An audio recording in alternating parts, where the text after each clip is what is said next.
আসসালামু আলাইকুম। জসিন্তা জেনিয়া আমন্ত্রণ জানাচ্ছি এনটিভির মধ্যাহ্নের খবরে। ডক্টর মোহাম্মদ ইউনূসকে প্রধান করে গঠিত হবে অন্তর্বর্তীকালীন সরকার। রাষ্ট্রপতি মোহাম্মদ শাহাবুদ্দিন এবং তিন বাহিনী প্রধানগণের সাথে বৈষম্য বিরোধী ছাত্র আন্দোলনের প্রতিনিধিদের বৈঠকে এই সিদ্ধান্ত হয়েছে। অন্তর্বর্তীকালীন সরকার গঠনে নাগরিক সমাজ ও ছাত্র প্রতিনিধি সহ ১০-১৫ জনের একটি তালিকা দেওয়া হয় ছাত্র প্রতিনিধিদের পক্ষ থেকে। বৈঠক শেষে তারা জানান ২৪ ঘন্টার ভেতর তালিকা চূড়ান্ত করে সরকার গঠন করা হবে। রিপোর্টে জানাচ্ছেন শফি মাহমুদ সাগর। অন্তর্বর্তীকালীন সরকার গঠনের ব্যাপারে মঙ্গলবার সন্ধ্যায় বঙ্গভবনে রাষ্ট্রপতি মোহাম্মদ শাহাবুদ্দিন এবং তিন বাহিনীর প্রধানগণের সাথে বৈষম্য বিরোধী ছাত্র আন্দোলনের প্রতিনিধিদের বৈঠক অনুষ্ঠিত হয়।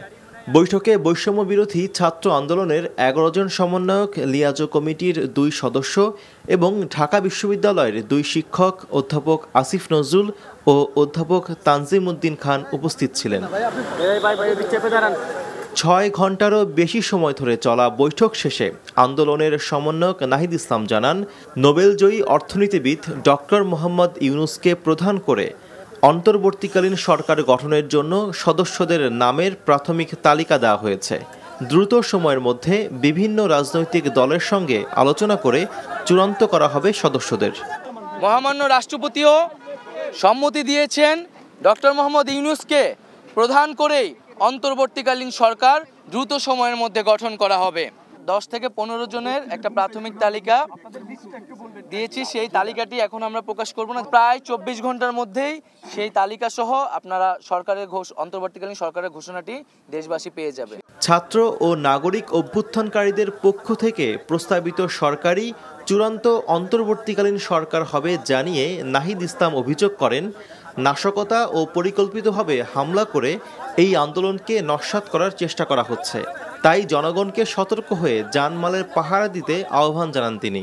আমরা সকলের প্রতি আহ্বান জানাবো যে অভ্যুত্থানকারী ছাত্র নাগরিকদের প্রস্তাবিত সরকারি বাংলাদেশে দ্রুত সময়ের মধ্যে ঘোষণা করা হবে। জনগণ যাতে সেই আস্থাটি রাখে এবং আমাদেরকে অবশ্যই সরকারি স্থাপনা, রাষ্ট্রীয় সম্পদ এবং আমাদের যে সংখ্যালঘু সম্প্রদায় রয়েছে তাদেরকে রক্ষা করতে হবে। শিক্ষক প্রতিনিধি ডক্টর আসিফ নজরুল বলেন, ডক্টর ইউনূস দেশে ফিরলে তার সাথে আলোচনা করে ঠিক করা হবে অন্তর্বর্তীকালীন সরকারের মেয়াদ।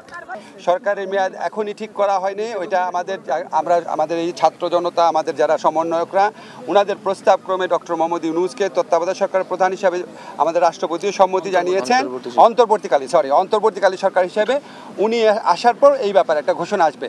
তত্ত্বাবধায়ক সরকার গঠনের সাথে পুলিশ বাহিনীকে পুনর্গঠন করে পুনরায় দায়িত্বে বহাল করা হবে বলেও জানান ডক্টর আসিফ নজরুল। শফি মাহমুদ সাগর, এনটিভি নিউজ, ঢাকা। বাংলাদেশের অন্তর্বর্তী সরকারে প্রধান হতে যাচ্ছেন গরিবের বন্ধু খ্যাত নোবেলজয়ী ডক্টর মোহাম্মদ ইউনূস। বিশ্ব গণমাধ্যম এভাবে ডক্টর ইউনূসকে স্বাগত জানিয়ে শীর্ষ খবর করেছে। মার্কিন বা পশ্চিমা গণমাধ্যমগুলো যেভাবে ডক্টর ইউনূসকে স্বাগত জানিয়ে খবর প্রকাশ করেছে, তেমনি মধ্যপ্রাচ্যের মুসলিম দেশগুলো বা ভারত সহ দক্ষিণ এশিয়া ও পূর্ব এশিয়ার দেশগুলোতেও ইউনূসের নেতৃত্বকে অভিনন্দন জানিয়ে খবর প্রচার করছে। আরও জানাচ্ছেন রানা মনসুর। দিন আমার বছর শুরু হবে, সেদিন কি নিয়ে আমার কি সত্য দিয়ে বছর শুরু হবে সেটা দেখা যাক। নোবেলজয়ী অর্থনীতিবিদ ডক্টর মোহাম্মদ ইউনূসকে নতুন বাংলাদেশের অন্তর্বর্তীকালীন সরকারের প্রধান করা হয়েছে। বিশ্বজুড়ে গণমাধ্যমগুলো হেডলাইন্স হয়েছে এই খবর।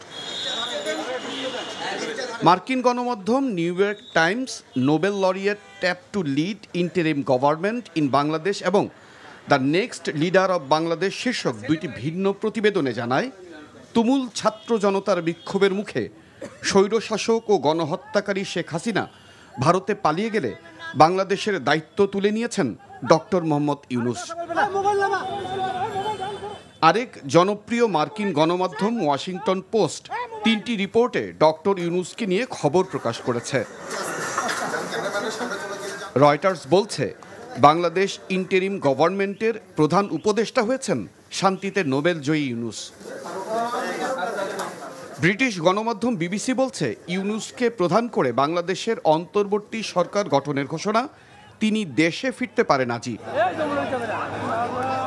ফরাসি গণমাধ্যম AFP এবং ফ্রান্স 24 বলছে, নোবেল লরিয়েট মোহাম্মদ ইউনূস বাংলাদেশের অন্তর্বর্তী সরকারের প্রধান।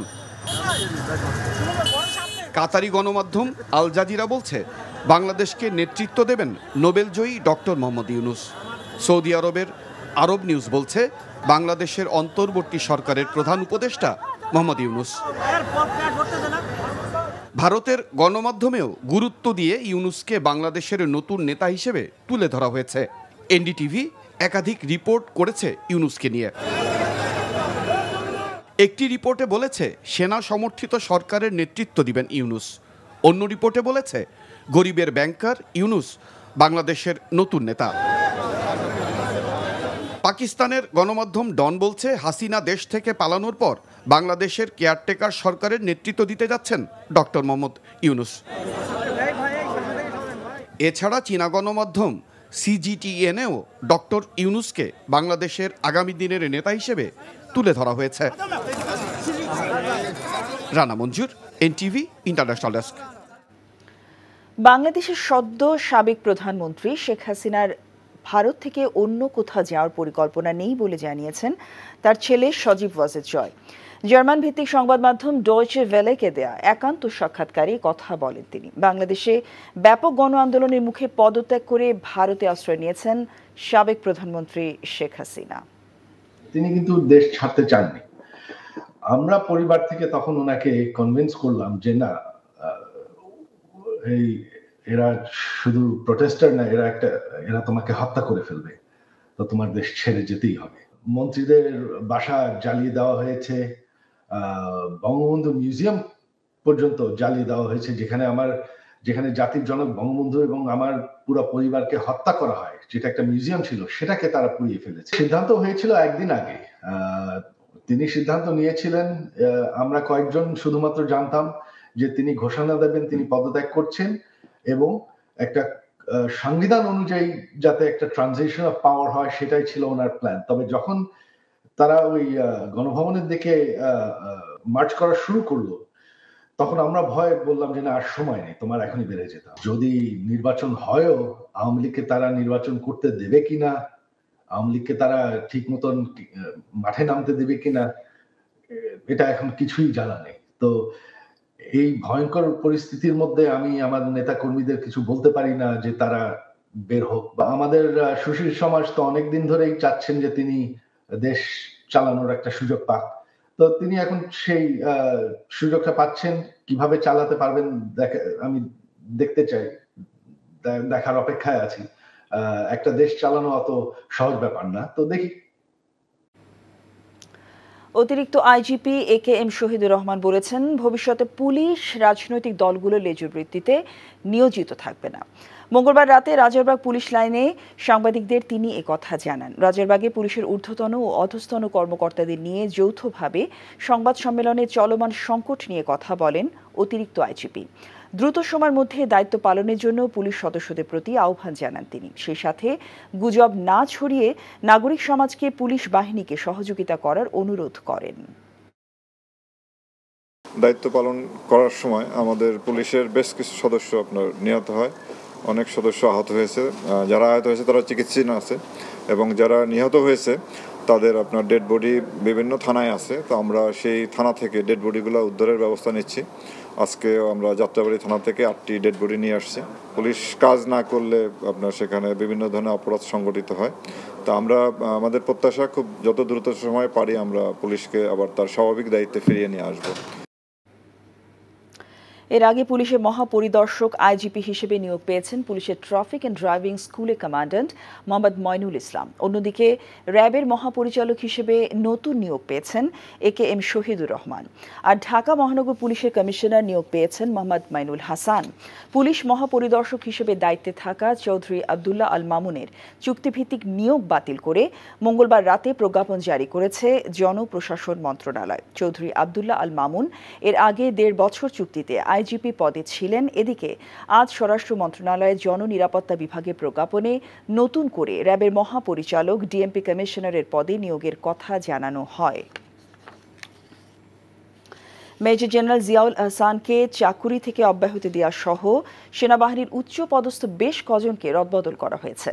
লেফটেন্যান্ট জেনারেল মোহাম্মদ সাইফুল আলমের চাকরি পররাষ্ট্র মন্ত্রণালয়ে ন্যস্ত করা হয়েছে। লেফটেন্যান্ট জেনারেল মোহাম্মদ মুজিবুর রহমানকে GOC army training and doctrine command, lieutenant general Ahmed Tabrez Shams চৌধুরীকে সেনাবাহিনী quarter master general, lieutenant general Mizanur Rahman শামীমকে সেনাবাহিনী chief of general staff, lieutenant general Mohammad Shahinul হককে কমান্ডার এনডিসি এবং মেজর জেনারেল আসম রিদওয়ানুর রহমানকে এনটিএমসির মহাপরিচালক হিসেবে নিয়োগ দেওয়া হয়েছে। রাজধানীতে ঢাকা তার পুরনো রূপে ফিরতে শুরু করেছে। অফিসগামী মানুষ বেড়েছে, খুলেছে দোকানপাট ও বিপণী বিতান। বিভিন্ন সড়কে সকাল থেকে বেড়েছে গাড়ির সংখ্যা। গণপরিবহন বাড়ায় মোড়ে মোড়ে সৃষ্টি হয়েছে যানজট। ট্রাফিক ব্যবস্থা নিয়ন্ত্রণে আনসার সদস্যরা মোতায়েন রয়েছে, তাদের সাথে সহযোগিতা করছেন শিক্ষার্থীরাও। রাজধানীর শাহবাগ এলাকায় আছেন আমাদের স্টাফ করেসপন্ডেন্ট নূর হোসেন। চলে যাচ্ছি তার কাছে। নূর, ঢাকার সার্বিক পরিস্থিতি কেমন দেখছেন আমাদেরকে জানাবেন।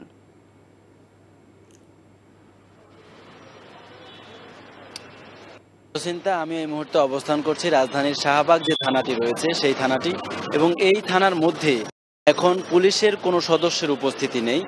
কিন্তু আমরা যখন অফিস থেকে বের হয়েছি, সেই অফিস থেকে বের হওয়ার পরে আমরা এই শাহবাগ থানা পর্যন্ত যে জায়গাটি এসেছি, প্রত্যেকটি মোড়ে ট্রাফিক পুলিশের যে দায়িত্ব, সেই দায়িত্ব পালনের জন্য আনসারের 2-1 সদস্য রয়েছে, এবং সেই 2-1 সদস্যের পাশাপাশি ছাত্র নেতারা যে আহ্বান করেছিলেন, ছাত্র জনতাদের কাছে যে আহ্বান জানাচ্ছেন দেশে শান্তি, দেশের শৃঙ্খলা বজায় রাখার জন্য কোনো ধরনের হানাহানি বা কোনো ধরনের অরাজক পরিস্থিতি যেন তৈরি না হয়, সেটির জন্য যাতে সবাই সতর্ক থাকতে ছাত্র নেতারা জানিয়েছেন। সেই আহ্বানের স্বতঃস্ফূর্ত সাড়া আমরা দেখতে পেয়েছি, এবং সেখানে আনসার সদস্যদের পাশাপাশি প্রত্যেক মোড়ে করে অন্তত ছাত্র এবং বিভিন্ন রাজনৈতিক সংগঠনের নেতারাও, কর্মীরাও দায়িত্ব পালন করছেন। তারা যানবাহনের যে রাস্তা সেটি পথ নির্দেশ দিচ্ছেন, নিয়ন্ত্রণ করছেন।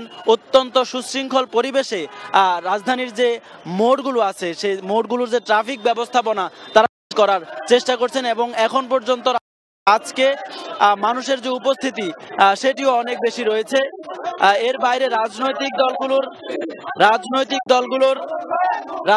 দলগুলো তাদের যে রাজনৈতিক মিছিল, তাদের যে রাজনৈতিক কর্মকাণ্ড সেসবও পরিচালনা করছেন, এবং ছাত্র নেতারা বলছেন কেউ যাতে বাংলাদেশকে অরাজক অথবা বিশৃঙ্খল বাংলাদেশ দেখাতে না পারে, এবং এই নতুন বিপ্লবের পরে এই যে নতুন বাংলাদেশ, এই নতুন বাংলাদেশকে কেউ যাতে ভিন্নভাবে দেখাতে না পারে, সেজন্য ছাত্র জনতাকে ঐক্যবদ্ধ থাকার আহ্বান জানিয়েছেন বৈষম্য বিরোধী ছাত্র আন্দোলনের নেতারা।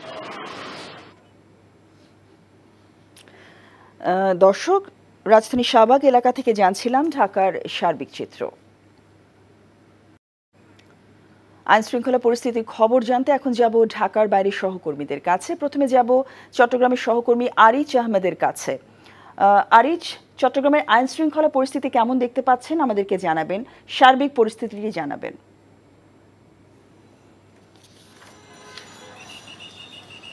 হ্যাঁ জসিন্তা, চট্টগ্রামে 2 দিন ধরে আসলে আইনশৃঙ্খলা রক্ষাকারী বাহিনীর সদস্যরা তাদের দায়িত্ব পালন না করলেও চট্টগ্রামে আস্তে আস্তে স্বস্তির নিঃশ্বাস ফেলছে সাধারণ মানুষ। আইনশৃঙ্খলা রক্ষাকারী বাহিনীর সদস্যদের স্থলে আপনি দেখছেন চট্টগ্রামে স্কুল, কলেজ, বিশ্ববিদ্যালয়ের শিক্ষার্থীরা এই মুহূর্তে মাঠে নেমেছে, এবং তারা চট্টগ্রামের পরিচ্ছন্নতা অভিযান যেমন চালাচ্ছেন, তেমনি চট্টগ্রামের যে ট্রাফিক ব্যবস্থা এবং আইনশৃঙ্খলা পরিস্থিতি, এই সব বিষয়গুলো আসলে দেখভাল করছে। তারা চট্টগ্রাম শহরের আনাচে কানাচে ছড়িয়ে পড়েছে, এবং মহাসড়কগুলোতেও এই সব কাজগুলো করছে। তারা নিয়ন্ত্রণ করার চেষ্টা করছে ট্রাফিক ব্যবস্থা। আইনশৃঙ্খলা বাহিনীর সদস্যরা যেসব কাজগুলো করতেন, তারা আসলে এক এবং অভিন্নভাবে আসলে এই কাজগুলো করছে। এখানে আমরা দেখেছি যে সড়কে যে রেড ক্রিসেন্টের সদস্যরাও তারা কাজ করছে, বিভিন্ন স্বেচ্ছাসেবী সংগঠনের সদস্যরাও ইতিমধ্যে কাজে যোগ দিয়েছেন। আপনি জানেন যে চট্টগ্রামে প্রায় 9টি থানায় ভাঙচুর করা হয়েছে, অগ্নি সংযোগ করা হয়েছে, এবং সেই সব কাজে আজকে থেকে আনসার আনসার সদস্যরা কাজ করবেন। প্রতিটি থানায় 6 জন আনসার সদস্য তারা পালাক্রমে কাজ করবেন, এমনটি জানিয়েছেন চট্টগ্রামের আনসার বিভাগ। এবং তারা এখন থেকে কিছুক্ষণের মধ্যে প্রতিটি থানায় গিয়ে তাদের এই নিরাপত্তা ব্যবস্থাটা জোরদার করবেন। তবে সাধারণ মানুষ আজকে কিছুটা স্বস্তির নিঃশ্বাস ফেলছে। তারা তাদের যে অফিস আদালতগুলো চট্টগ্রামে গতকাল থেকে শুরু হয়েছে, বন্দরের পণ্য উঠানামা হচ্ছে, দূরপাল্লার যানবাহনগুলো চট্টগ্রাম থেকে ছেড়ে যাচ্ছে এবং চট্টগ্রামে এসে পৌঁছাচ্ছে। তবে পণ্যবাহী যানবাহনের কারণে চট্টগ্রাম বন্দরে কিছুটা কন্টেনার জট বেড়েছে এবং সেটিও কয়েকদিনের মধ্যে একটা সহজ হয়ে যাবে এমনটি জানিয়েছেন। এছাড়া চট্টগ্রামের যে পোশাক কারখানাগুলোতে কাজ চলছে, এছাড়া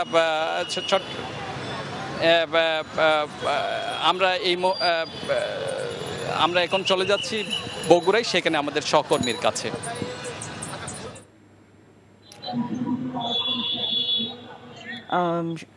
এখন যাচ্ছি বগুড়া আমাদের আরেক সহকর্মী আতিকুর রহমান সোহাগের কাছে। সোহাগ, আপনি শহরে পরিবেশ কেমন দেখতে পাচ্ছেন সে বিষয়ে আমাদেরকে একটু জানাবেন।